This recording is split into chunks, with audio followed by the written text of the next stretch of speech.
Okay, सो test number 8 का question discuss करेंगे. First question. With this, I am shaking the foundations of the British Empire, and sedition has become my religion. In which context Gandhiji said this quote, and why he chose salt to register a protest? GS1 का 250 marker. Okay.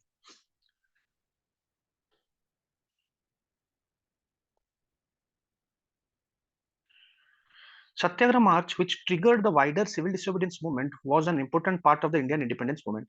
It was a campaign of non-violent protest against the British salt tax in colonial India as salt march to Dandi. तो एक point आप सत्याग्रह मार्च के बारे में यहाँ पे लिख सकते हो.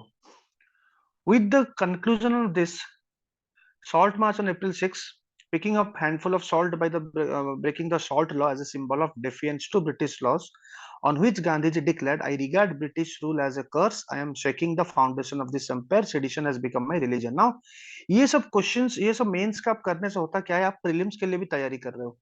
बिकॉज ये स्टेटमेंट पूछेगा, ठीक है. दे लास्क दिस स्टेटमेंट एंड दे लास्क कि ये कौन से इवेंट में हुआ है, और आप सेडिशन वर्ड है, सेडिशन वर्ड देख के एक ऑप्शन रहेगा आफ्टर चौरी चौरा, क्योंकि आफ्टर चौरी चौरा गांधी जी को सेडिशन हुआ था. पहला सेडिशन गांधी जी के लिए, गांधी जी के लाइफ का पहला सेडिशन उसके बाद हुआ था, उसी टाइम हुआ था. बट ये आंसर गलत होगा बिकॉज ये सीडीएम के टाइम पे ये बोला था. तो ये सब प्रिपरेशन करने जब आप कर रहे हो तो कहीं ना कहीं ये सब प्रीलिम्स के लिए भी आपको और मजबूत करता है, क्योंकि दोनों एक ही है. हम यूजुअली इस चीज को हम अलग अलग करते हैं, वैसा नहीं है. पढ़ाई एक ही है, but it is the writing practice जो कि अलग करता है आपको प्रीलिम्स. बाकी सब सेम ही है. यहाँ से हर एक लाइन से क्वेश्चन बनाया जा सकता है, हर एक लाइन से प्रीलिम्स का क्वेश्चन बनाया जा सकता है. ठीक है, fine.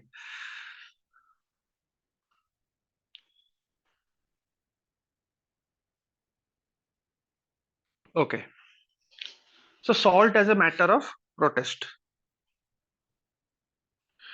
The choice of salt initially puzzled many people, but choosing salt tax as an injustice to the people of India was an ingenious choice because every peasant and every aristocrat understood the necessity of salt in everyday life. Everyday life, सबके life में ये तो एक common चीज होता है. Salt tax was one of the most inhuman taxes, and being poor man's battle, it carried the implications of mutual trust and loyalty.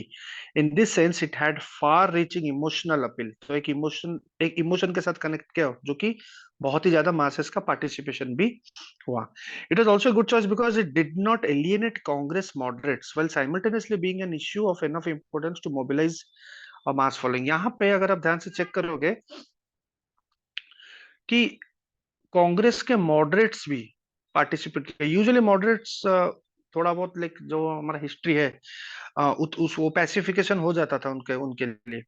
तो यहाँ पे भी उनका बहुत ज्यादा पार्टिसिपेशन मिला, उनको एलियनेशन नहीं कर पाया ये movement. Building unity among rich poor all caste different religion was also an important reason behind choosing salt. Okay.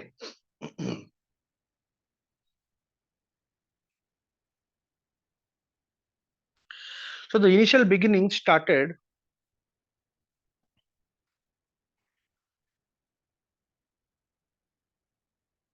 तो यहाँ पे भी डायग्राम कर सकते हैं आप, क्योंकि जब रीजन की बात होती है तो यहाँ पे डायग्राम अब दिखा सकते हैं. ये क्या हो गया फिर से, थोड़ा इरेजिंग का इशू हो रहा है, एक second.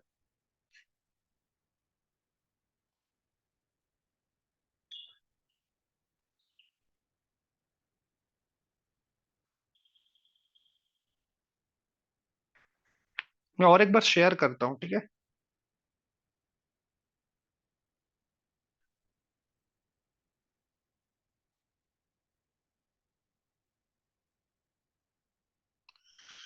Okay, so the initial यहाँ पे हम डायग्राम कर सकते हैं जहां जहां हुआ था. The ritual beginning started by Gandhiji was followed by the defense of salt laws all over the country. जैसे कि राजा गोपाल सर यहाँ से किए थे, तमिलनाडु से मालाबार में के Kelappan very famous self respect movement में इनका नाम आता है.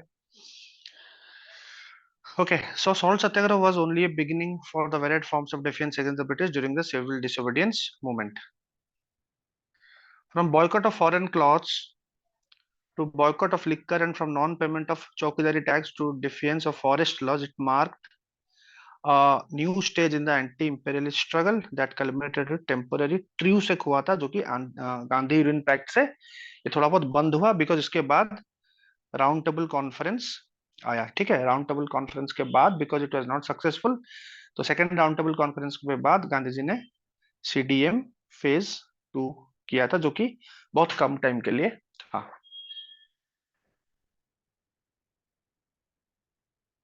Okay, next question.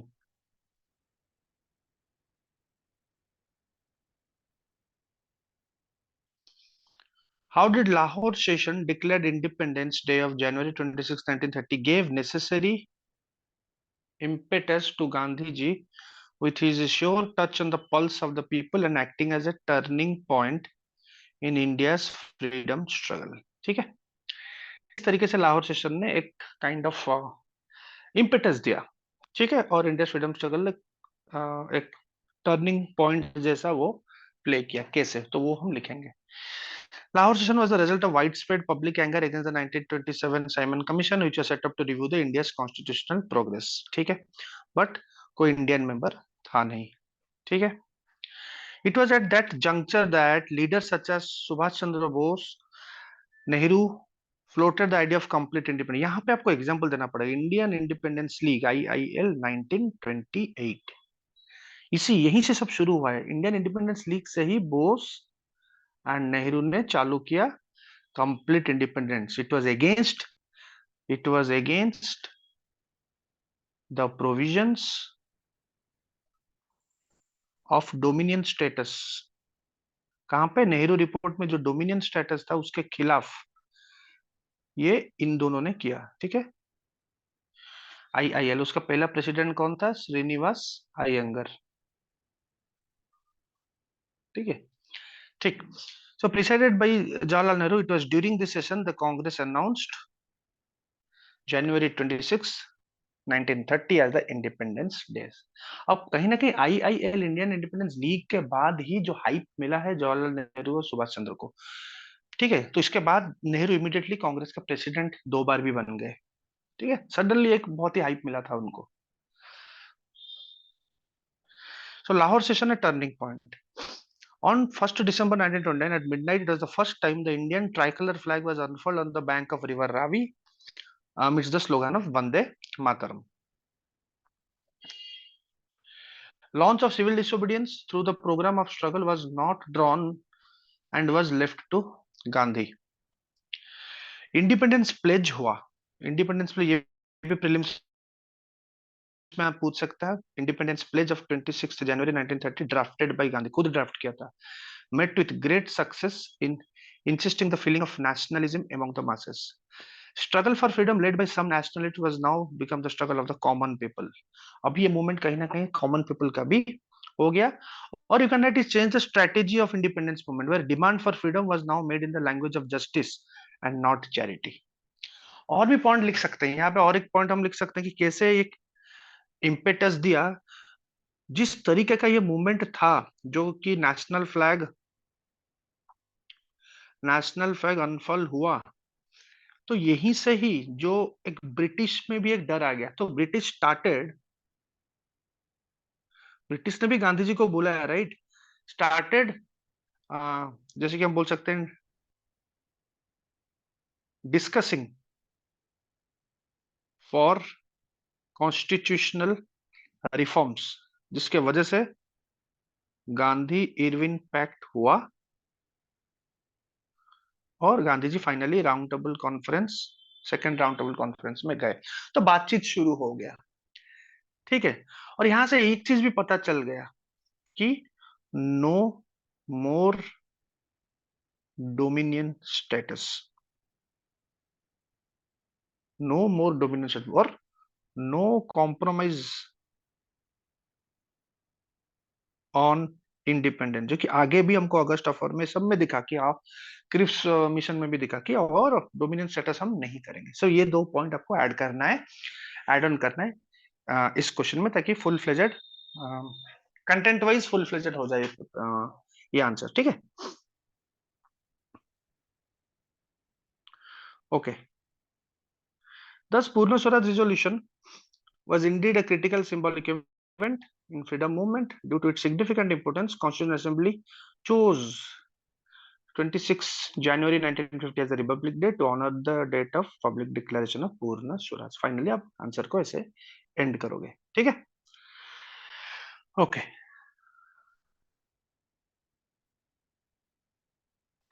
Next, bring out the critical assessment of civil disobedience movement. ठीक है, क्रिटिकली हम उसको असेस करेंगे. The civil disobedience movement was by no means a failure.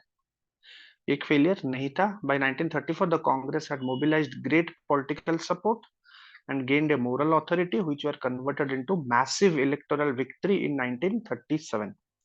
Victory भी हुआ था 1937 इलेक्शंस में, but still under some circumstances Gandhi decided to warrant the movement due to practical reasons. ठीक है, रिट्रीट मत लिखना, कुछ रीजन था जिसके वजह से कहीं ना कहीं उतना वो नहीं हुआ, क्योंकि क्रिटिकली पूछा है तो हम उसी उसी पाथ में जाएंगे आंसर को. ठीक है, ये शॉर्ट लिव्ड था.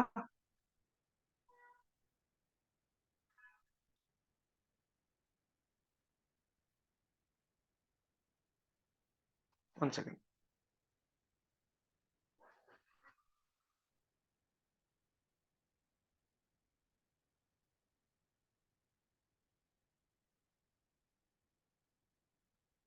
ओके, सो पहले तो ये शॉर्ट लिव्ड था. Okay, short lived mass movement, limited capacity of masses to make sacrifices unlike activist exhaustion among shopkeepers merchants after 1930. Peasants का भी सपोर्ट थोड़ा बहुत डिक्लाइन किया due to large confiscation by the government. Government भी confiscate कर रही थी, तो उसके वजह से जो पीजेंट्स का सपोर्ट था वो भी थोड़ा बहुत कम हुआ. among almost all congressmen were put behind bars, jail वगैरह सबको. बट अदर साइड में रिवॉल्यूशनरीज भी अपना काम कर रहे थे. And rallying communist with strikes made Gandhi ji apprehensive of anarchy. थोड़ा बहुत वो डर हो गया था गांधी जी को कि कहीं ना कहीं एनर्जिकल सिचुएशन ना हो जाए, क्योंकि बड़े लीडर सब जेल में थे. ठीक. Having said that, the reasons of CDM's temporary suspension as agreed under Gandhi Irwin Pact हुआ, जिसके वजह से सीडीएम टेम्पोरली सस्पेंड हुआ, ताकि क्योंकि गांधी जी को बुलाया गया था to talk on constitutional reforms in the second RTC.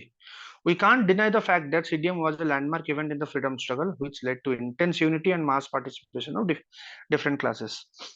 It was during this movement that Congress combined nationalism with radical social and economic programs. यहाँ पे आप लिख सकते हो 1931 Karachi session. You have to add Karachi session.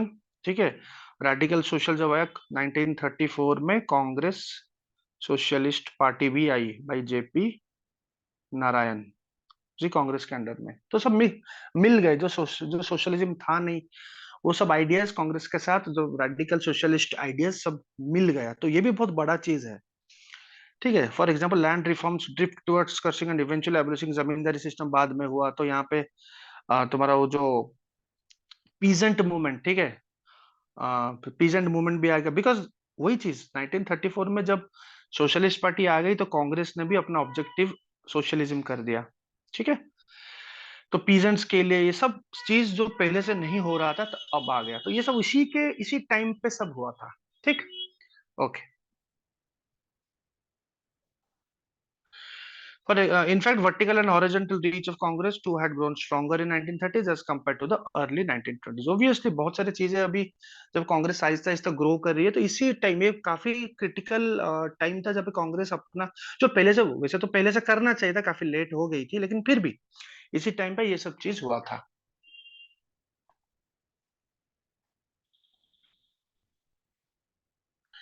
Okay, do you think, next question, do you think were the problems in running a nationalist government under colonial dispensation? What do you think were the problems? मतलब जब colonial British के under में हम सरकार चला रहे हैं तो उनमें प्रॉब्लम क्या था? ये बात हो रही है 1937 इलेक्शंस के बाद, जब आईएनसी 6 प्रोविंसेस में जीत के सरकार बनाई थी, वहां पे क्या प्रॉब्लम था? The period between 1936-39 was a period of political transformation of the Congress. Congress opted for constitutional politics, suspending the path of agitation and confrontation as per the,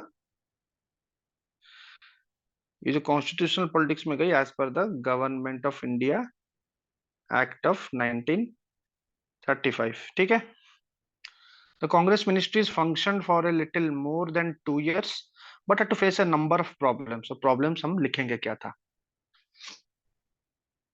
पहले तो basic limitations on Congress ministries, like through their administration, Congress would not change basic imperialistic character of the system and introduce a radical era. देखो, जितना भी सरकार आप जा लो, हो तो आप ब्रिटिश के अंडर में ही, ठीक है। जो इंपेरियलिस्ट कैरेक्टर था ब्रिटिश का, वो तो चेंज नहीं हो पाया ना। Basic constitution congress to overall agrarian structure like lack of adequate powers, inadequate financial resources, पैसे भी नहीं है हाथ में, reactionary second chamber dominated by, जो कि लेजिस्लेटिव काउंसिल था वो डोमिनेटेड था landlords, moneylenders in UP Bihar etcetera. तो चेंज नहीं हो पाएगा, ठीक है। और क्या प्रॉब्लम था? इंटरनल प्रॉब्लम्स भी हो रहे थे। Apart from the external pressure and restrictions, internal strives भी था, अपॉर्चुनिज्म, हंगर फॉर पावर, ये सब था, ठीक है। कांग्रेसमैन के बीच में differences in left and right wing, left wing और राइट विंग भी उस टाइम पे आ गए थे। Increased militancy and industrial unrest in Bombay, Gujarat, Bengal, ये सब हो गया था। Led to anti labour shift in Congress attitudes. Bombay Trade Disputes Act उसी टाइम में हुआ था। Question on how to react to the situation of princely states also stalled Congress leadership. और प्रिंसली स्टेट्स भी तो ब्रिटिश के अंडर में है, और प्रिंसली स्टेट्स के लोग को कैसे हम, उनके लिए क्या करेंगे? तो ये भी एक कहीं ना कहीं क्वेश्चन था कि उनको कैसे हम इंक्लूड करेंगे, क्योंकि पिछले स्टेट्स अभी तक 1930s में जस्ट शुरुआत, उनका शुरुआत हो रहा है, ठीक है। वो 1942 तक भी फुल फ्लेजेड पार्टिसिपेशन नहीं कर पाए थे। क्विट इंडिया मूवमेंट में वो पार्टिसिपेट किए थे, लेकिन कहीं ना कहीं वो उनका पहला, मतलब 1920s में प्रिंसली स्टेट्स का उतना पार्टिसिपेशन नहीं था। In the mean while, all India Muslim league also,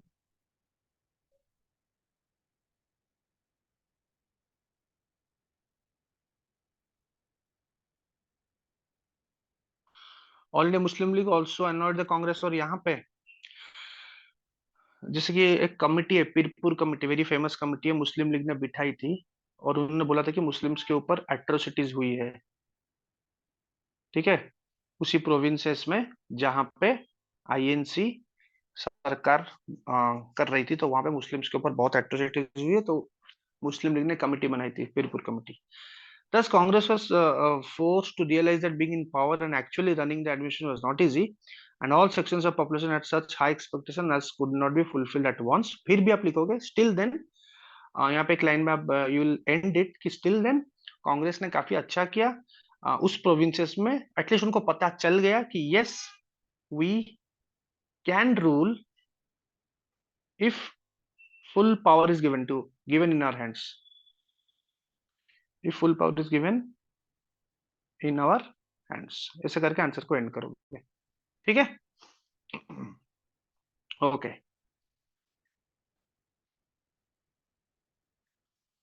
next question. Next question princely states का ही क्वेश्चन है। Discuss the various forms, discuss the various forms of democratization movement undertaken by people in the princely states में। Princely states में क्या हुआ था?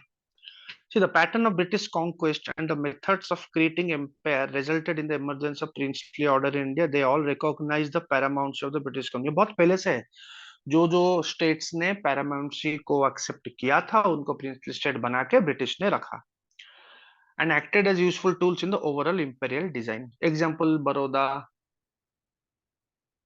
ठीक है, हैदराबाद, मैसूर, जे एंड के, ये सब प्रिंसली स्टेट्स थे, ठीक। बहुत सारे थे, दो तीन आप एग्जांपल यहाँ पे लिख सकते हैं।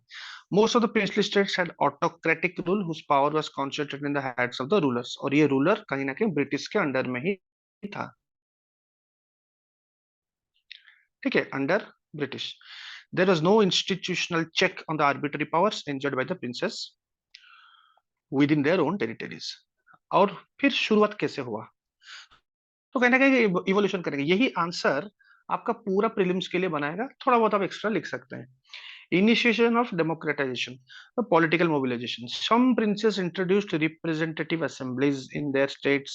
Example, Mysore was the first princely state to do this, to inaugurate a representative assembly in 1881. तो ये हो गया आपका प्रीलिम्स पॉइंट स्टेटमेंट, ये एग्जैक्टली ये स्टेटमेंट आ सकता है। ठीक है, तो मैसूर पहला प्रिंसलेट था जो कि एक रिप्रेजेंटेटिव असेंबली 1881 में किया था।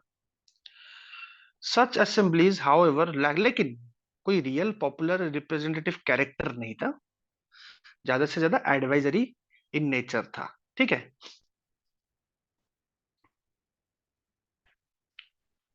ड्यूरिंग 1910 के टाइम पे the urban educated subjects of the princely states, उन्होंने प्रजामंडल शुरू किया, जो कि यूथ जो कि चाहते थे इंडिपेंडेंस करने के लिए, वहां पे कुछ लोगों ने प्रजामंडल मूवमेंट स्टार्ट किया खास करके, और वो ज्यादा से ज्यादा 1927 में पॉपुलर हुआ, 1930s में और पॉपुलर हुआ। यहाँ पे नेहरू का सपोर्ट मिला, गांधी का सपोर्ट मिला। ठीक है, demonstration by the literate people in 1920s and 30s for the legal rights to form association form किए। The initiation of democratic move by princely states led Congress, who initially did not intervene. Initially Congress intervene नहीं कर रही थी, finally 1938 में intervene करना चालू किया। यहाँ पे लिख सकते हो, इन 1938 INC सेशन में फाइनल किया। ठीक है, to support the democratic aspiration of the people in princely states. थोड़ा बहुत आप जस्टिफाई करो फैक्ट्स को, बिकॉज हिस्ट्री फैक्चुअल पेपर है, तो थोड़ा you are writing correctly, but if you justify by giving a fact data तो और ज्यादा बेटर रहता है। ठीक है, the process of democratization gained momentum in 1940s when it became clear that country was moving towards independence. The various forms of democratization that took place was, बहुत सारे सत्याग्रह भी हुए हैं, राजकोट सत्याग्रह हुआ है, कांग्रेस लॉन्च किया सत्याग्रह इन हैदराबाद 1938। देखो 38 में आईएनसी ने क्लियर कट बोला कि आज से हम प्रिंसली स्टेट में इंटरफेयर करके उनको हेल्प करेंगे। उसी साल स्वामी राम तीर्थ के अंडर में कांग्रेस ने लॉन्च किया सत्याग्रह।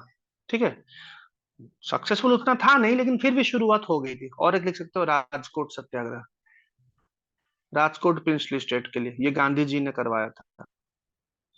ठीक है, राजकोट सत्याग्रह 19 सेम 38 39। ओके,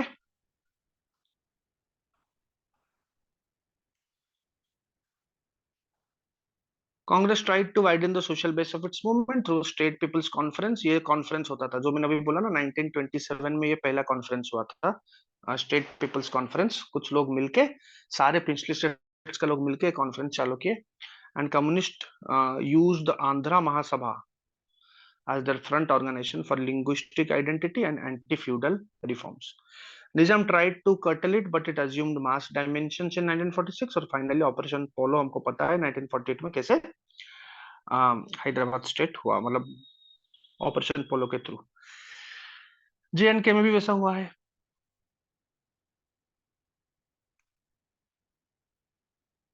JNK, शेख अब्दुल्ला का रोल वहां पे, national conference. So role of Sheikh Abdullah's National Conference, Maharaja Hari Singh, Amendment of Legislative Assembly 1939, and with the help of Nehru along with state, ये जो कॉन्फ्रेंस है, ये आप जब आप प्रिंसली स्टेट के बारे में पढ़ोगे, इसके बारे में आपको पता चलेगा। ये conference, the merger took place under the instrument of accession which paved the way for the establishment of a democratic government for which Congress and National Conference has been struggling for long. Thus, we can say that the ease of integration and merger of India into Indian Union with minimal use of coercion was due to the fact that political mobilization had already underway in most of the states. कहीं ना कहीं political mobilization princely state में हो चुका था in the late 1930s। तो इसलिए ज्यादा दबाव की जरूरत नहीं पड़ी आफ्टर इमीडिएटली आफ्टर इंडिपेंडेंस। ऐसे करके आंसर को एंड करोगे। ठीक है, ओके।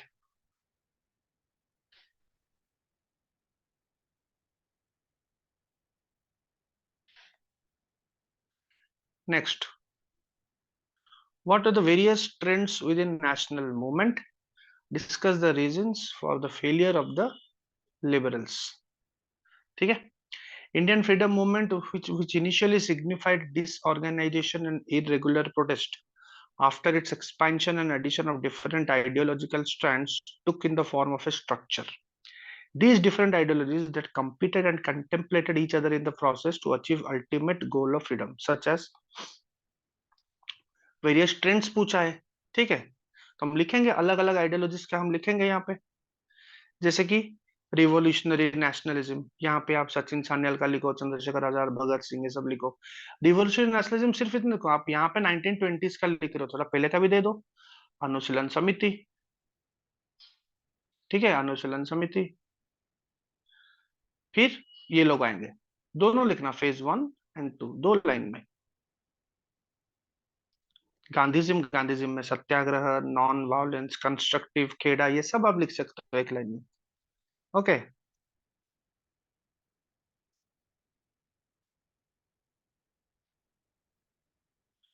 कम्युनिज्म, ठीक है, कम्युनिज्म में communist movement, M N Roy का नाम आएगा। Participation of working class in the movement to realise social equality. It brought freedom struggle to international arena and garnered support of the world organisations. Communist party 1925। Feminism, feminism में आप women का नाम लिखोगे।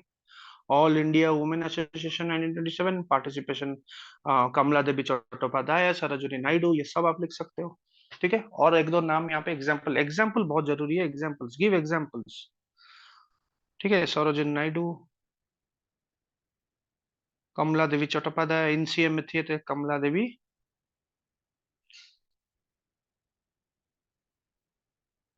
ठीक है, ये एनसीएम में थे। सरोजिनी नायडू तो ओवरऑल आईएनसी में है। अनुसुया बहन, ठीक है, ये सब आप लिख सकते हैं। सोशलिज्म, सोशलिज्म जब आप लिखोगे तो कांग्रेस सोशलिस्ट पार्टी की नाम आएगी, 1930, और जेपी नारायण। ठीक है, socialist angle in national movement with the formation of Congress Socialist Party. Thus, Indian nationalism was not a homogeneous movement and represented a complex phenomenon. Gandhian core remained at its center stage and amalgamation of various ideologies, जैसे कि जिसमें तेज बहादुर सप्रू, जब तेज बहादुर सप्रू की बात आएगा तो liberation party 1918 वो आया था। ठीक है, Tej Bahadur Sapru to radicalism. Thus, this diversity and spirit of ideological differences were not the weakness but strength of the movement. अब क्वेश्चन खत्म नहीं हुआ है क्योंकि ये बड़ा क्वेश्चन है। फिर आप लिबरल के बारे में लिखोगे, जब लिबरल के बारे में लिखोगे, उनका फेलियर पूछा है। ठीक है, लिबरल्स, मेनली लिबरल्स कौन थे? तेज बहादुर सप्रू। ठीक है, और भी बहुत सारे liberals means what? Liberals means they believe in debates, झगड़ा नहीं करेंगे, बात करके सॉल्व करेंगे।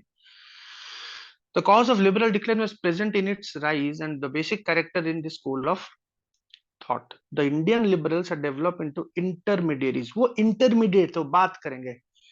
ठीक है, in true senses by 1900. First, they had purposely assumed the role of representatives of Indian people at the bar of British. Then gradually they got drawn by circumstances into a mediating position.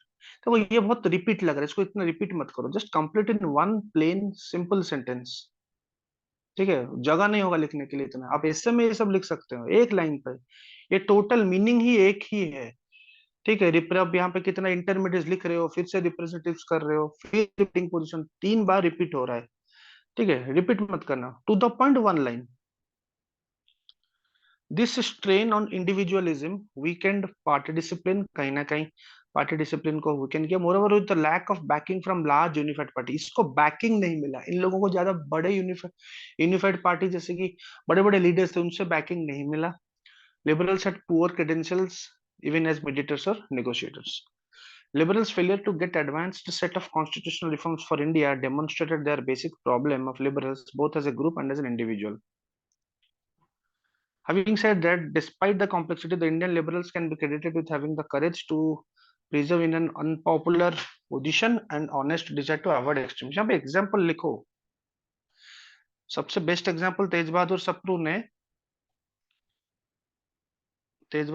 ने जो गांधी अंबेडकर के बीच में जो problem हुआ था, ठीक है, वो लिबरल्स ने ही किया था, सॉल्व किया था, लाइक सप्रू. तो ये पॉजिटिव में लिखोगे ना. गांधी जी जब हंगर स्ट्राइक में चले गए थे जेल में, ठीक है, जो पूना पैक्ट हुआ, तो वहीं पे लिबरल्स ने हेल्प किया. तो ये भी अच्छी बात करके यहाँ पे एंड एंड करोगे. Okay.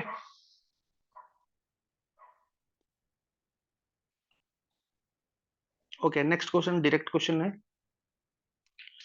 It would have been difficult for the Constituent Assembly to complete its historic task of drafting the Constitution for independent India in just 3 years, but for the experience gained in the government of India. Question बड़ा simple है. 3 साल में constitution बनाना मुश्किल है. तो basically यहाँ से लिया गया है काफी सारी चीजें. क्या लिया गया है लिखना है. काफी कॉमन क्वेश्चन है, इसको डिस्कस करने की जरूरत नहीं है. Everyone knows it. हम आगे बढ़ते हैं. क्या क्या प्रोविजंस था और क्या क्या वहां से लिया गया है, you can write very easily. ठीक है, ये सब पावर लिया गया है, प्रोविजंस बोरो किया गया है. Division of power with residuary power centre, provincial autonomy, bicameralism, governor, public service commission, सब यहाँ से लिया गया है. तो आप आराम से लिख सकते हैं और एंड कर सकते हैं. जैसे कि मैं क्लास में हमेशा बोलता हूँ, मैग्ना कार्टा बोलते हैं 1919 एक्ट को, बिकॉज यहीं से ही 1935 का प्रोविजंस है, यहीं से हमारा कॉन्स्टिट्यूशन, तो काफी सारे प्रोविजंस आए. तो Magna carta of modern India को और मैग्ना कार्टा फॉर कॉन्स्टिट्यूशन को भी गवर्नमेंट ऑफ इंडिया एक्ट 1919 को बोला जाता है, नॉट 35. फाउंडेशन वहीं से हुआ था. फाउंडेशन वहीं से. मैग्ना कार्टा यूज हुआ है जब शुरुआत, फाउंडेशन. ठीक है. Okay.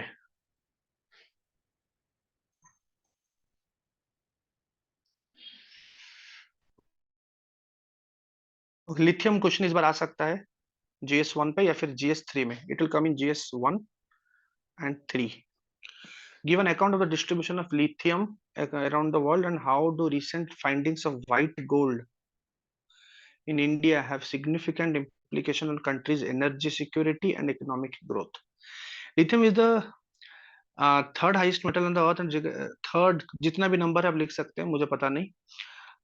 Maybe it is the highest metal on the earth and is regarded as cosmic metal as it is among the only 3 elements created at the beginning of our universe. NASA का ये कहना है. ठीक है. The recent findings of one of the largest deposits of lithium in the world as inferred metal in Salal Haryana district J&K में made us to think about the distribution of white gold around the world. ठीक है. तो यहाँ पे जब distribution, किसी resource की distribution हो रही है, तो वहां पे डायग्राम का मैंडेटरी हो जाता है. Okay. 3 south American countries, Bolivia, Argentina और चिले, यहाँ पे सबसे ज्यादा लिथियम रिजर्व्स हैं. तो जब यहाँ पे डायग्राम की जरूरत है तो डायग्राम कर देना, बोलीविया, चिले एंड अर्जेंटीना, और इसी को ही हम बोलते हैं the lithium triangle of the world. ठीक है. ऑस्ट्रेलिया, यूएस, चाइना में भी लिथियम रिजर्व्स हैं. ठीक है.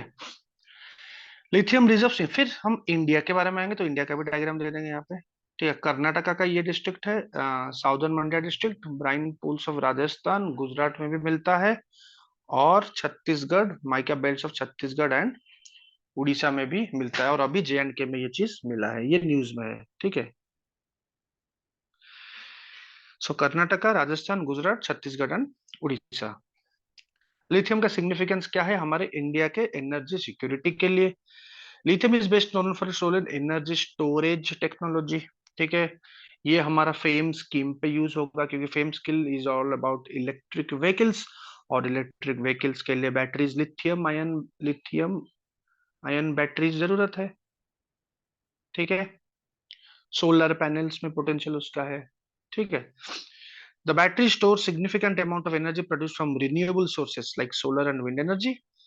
ठीक है. स्टोर करता है. So energy produced through solar panels during the day can be stored in this batteries for night time. बहुत बड़ी चीज है ये. ताकि हमको इलेक्ट्रिसिटी प्रोवाइड कर सकता है रिमोट एरियाज में। ठीक है, यही बैटरी जो स्टोर करेगा। It helps India in expanding domestic demand which has been driven up by popularity of electronic gadgets and electric vehicles। ठीक है।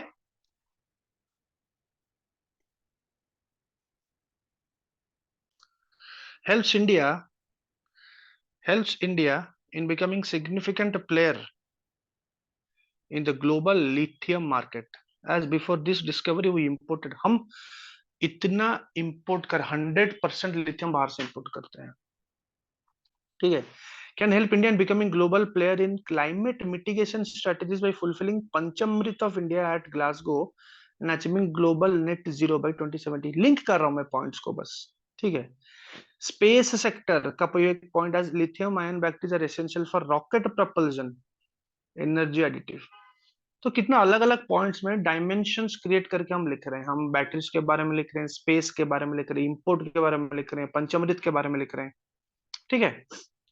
स्टोरेज के बारे में लिख रहे हैं, इलेक्ट्रिसिटी रिमोट एरियाज के बारे में लिख रहे हैं। सो 5 से 6 अलग अलग एक एक लाइन पर लिख रहे हैं, सो दैट एक पॉइंट का रिपीट भी नहीं हो रहा है और हम अलग अलग डायमेंशन भी दे रहे हैं। Having said that, Government of India need to take actions to guarantee the development of the deposit in sustainable environment friendly manner because lithium mining is a challenging operation और उसका बहुत मेजर एनवायरमेंटल इम्पैक्ट भी होता है। If manufactured and refined judiciously, lithium reserves will definitely take India high in energy security and economic growth. Perfect answer. ऐसे ही जो GS1 का और GS3 का जो पेपर होता है रिसोर्सेस वाला क्वेश्चन ऐसे ही लिखना है। Okay.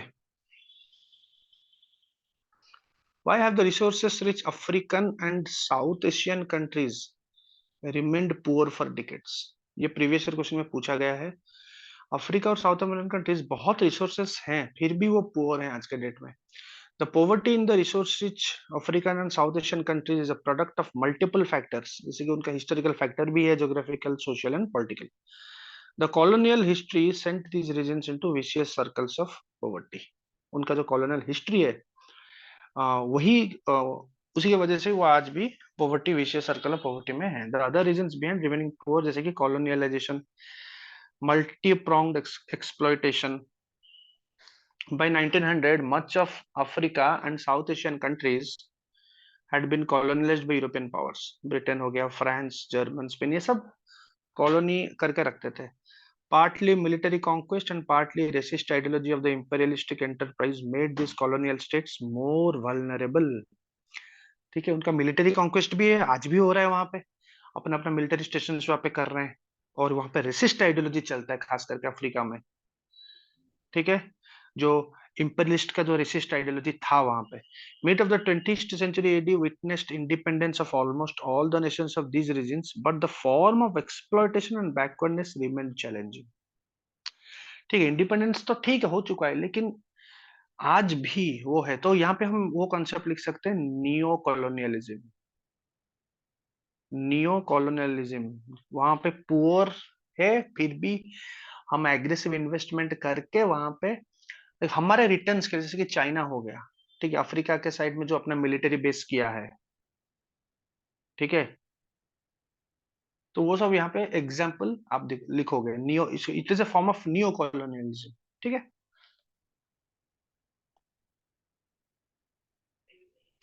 The colonialism has retaken the shape of neocolonialism, in which poor resources rich nations' wealth is being siphoned out by the multinationals in the name of liberalization, privatization and globalization। LPG reforms के नाम पे reality है neocolonialism. Lack of native investments to harness natural resources. Obviously natural resources, सिर्फ natural resources होने से तो काम नहीं बनेगा ना, आपके पास टेक्नोलॉजी होनी चाहिए, जो कि है नहीं। पॉलिटिकल इंस्टेबिलिटी बहुत है वहां पे, सबको पता है, सूडान क्राइसिस, फंक्शनल डेमोक्रेसी नहीं होती है, पॉपुलेशन बहुत हाई है, मोर्टेलिटी रेट बहुत है, डिजीजेस बहुत है, रेयर डिजीजेस वहां पे बहुत होते हैं। ठीक है। Lack of sanitation, poor education system, जो कि कहीं ना कहीं इकोनॉमिक ग्रोथ को स्टॉल करता है। ठीक है। ओके।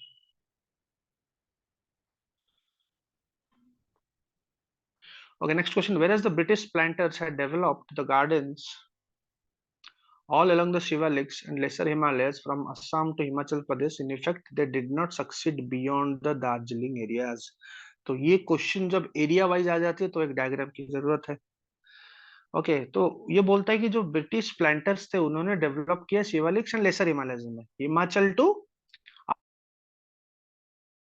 असम टू हिमाचल, ये जो एरिया है, in effect that did not succeed beyond Darjeeling.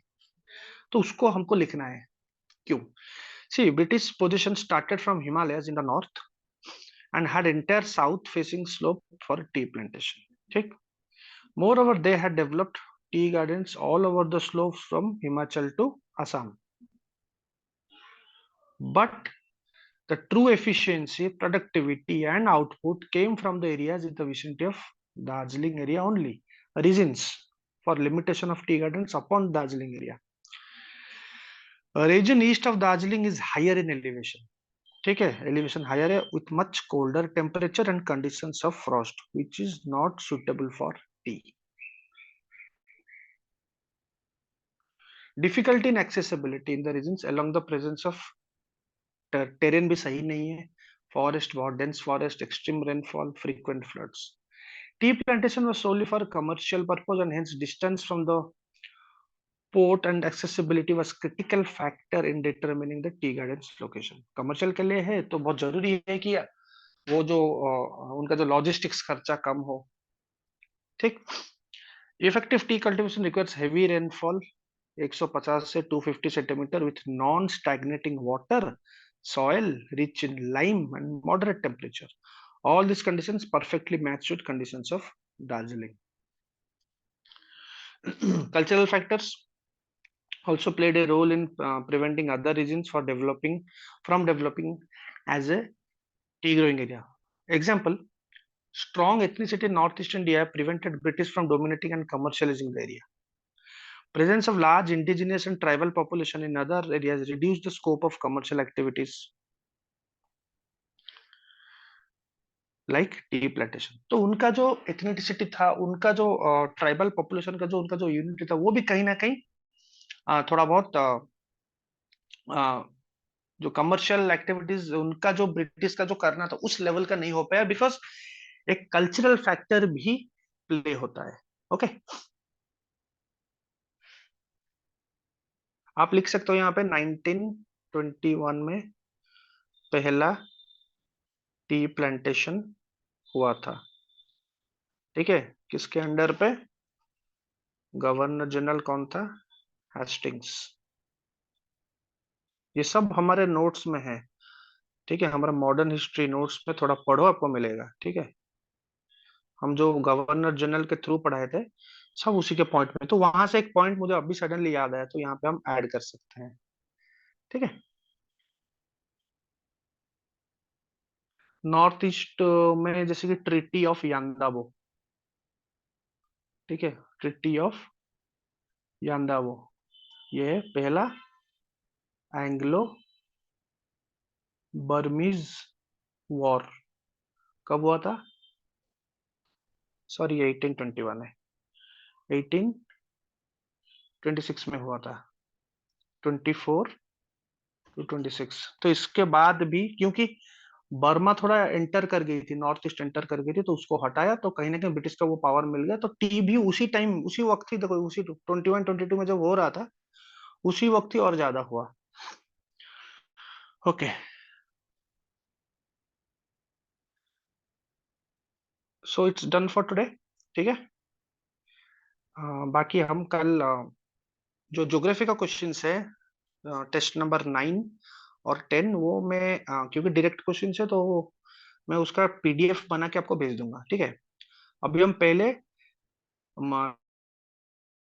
Tomorrow polity questions discuss करेंगे. टेस्ट नंबर 11 12 का 12 13 करेंगे, फिर हम पीछे का जो ग्रैंड टेस्ट है उसका करेंगे, जीएस 1 का. ओके, ठीक है.